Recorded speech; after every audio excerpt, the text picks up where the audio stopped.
Well, there it is. The big reveal. A booze block, butcher block, 18 by 18, 10-inch thick, all hard rock maple, end grain on the cutting surface.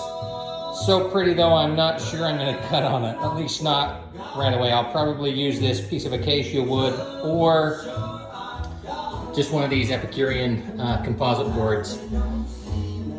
Leave a comment and tell me what you think. What would you do? I mean, it's a $900 piece of furniture. It's the only real furniture I've ever bought. Super excited, you know, now that I've got that smoker, I'm gonna be cooking a lot more, but I've got these composite boards as well as, again, this acacia wood board, and then I've got several other just high density polyethylene boards as well. But cool thing about this is it's got the knife block. These knives, I've had a lot of these for a lot of years. These three, 1, 2, 3, and the steel, these are Gerber. My mom actually bought those for me in 1994 in Seattle, Washington. There was a store up there called City Kitchens, just right near Pike Place Market. And so anyway, it's a cleaver. Again, these are Gerber. So there's the cleaver, there's a chef's knife, 8-inch chef, and a fillet. Like I say, I've had these things for, what is that, 25, 26 years? This is a Henkel's. Again, that was a gift from my mother. She worked at Spoons and Spice for a long time, so I got a lot of really nice kitchen stuff there. Another gift from my mother, a Shun. This one, the edge is getting pretty rough. I've got to get it sharpened, but another great knife that I've had for a long time. And then this Kudapal, I believe is what it's called. And I use this mostly for cheese. Actually, it came with that board right there, the acacia wood. So, and then a sharpening steel. So there it is.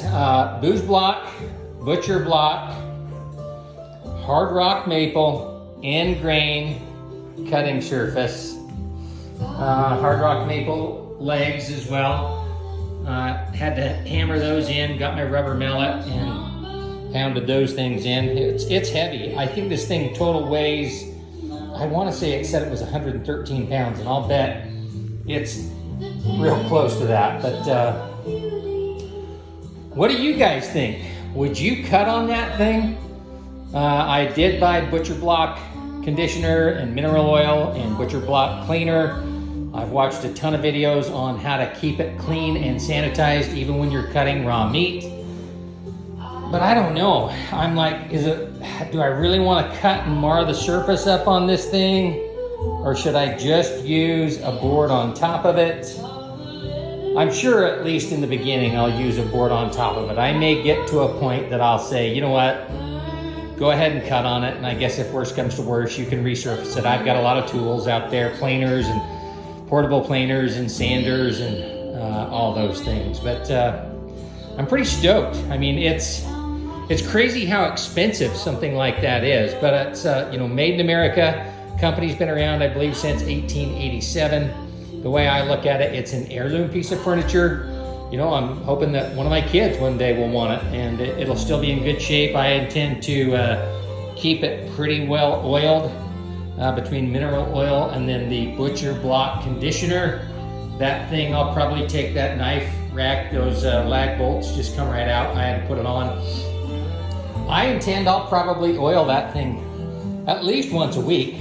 I'll probably pull the knife block off, not that often, but maybe, I don't know, every month I'll probably pull the knife block off and oil even the side underneath there. But the legs look like they might even could take a little bit more. I went over those once with the mineral oil, and they soaked it up. You know, out here in the West, it's pretty dry, so it's probably gonna drink up a lot of that stuff. But it's so beautiful, that wood, at least in my opinion. I'm a real wood guy, so I look at the craftsmanship that went into building this thing and how tight the joints are, and like I say, all end grain.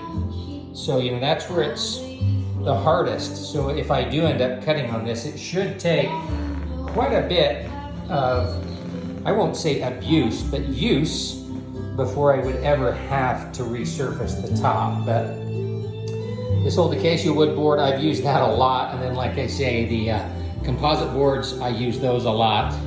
And then I've got some HDPE, a couple of different sizes of boards down there. And then I've actually got a great big one that won't even fit in there. So I keep it on a shelf in another room. But there it is, friends. That is my, I guess you'd call it furniture.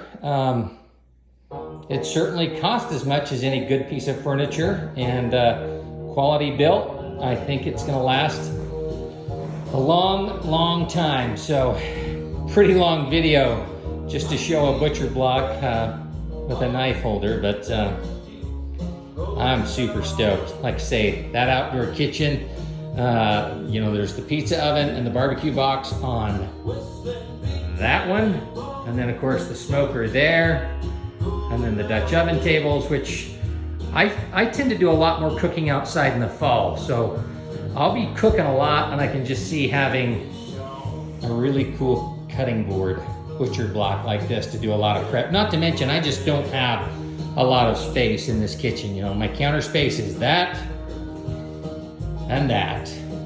So not that this is huge, but it's a better kind of a spot where I can do a little more prep, and look forward to some good recipes coming up, whether I make pizzas or you know, whatever, different meat dishes and whatnot. But there's one of the flock.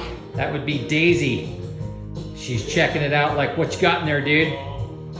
Here comes Ethel. She's also like, huh, I wonder what he's got going on in there.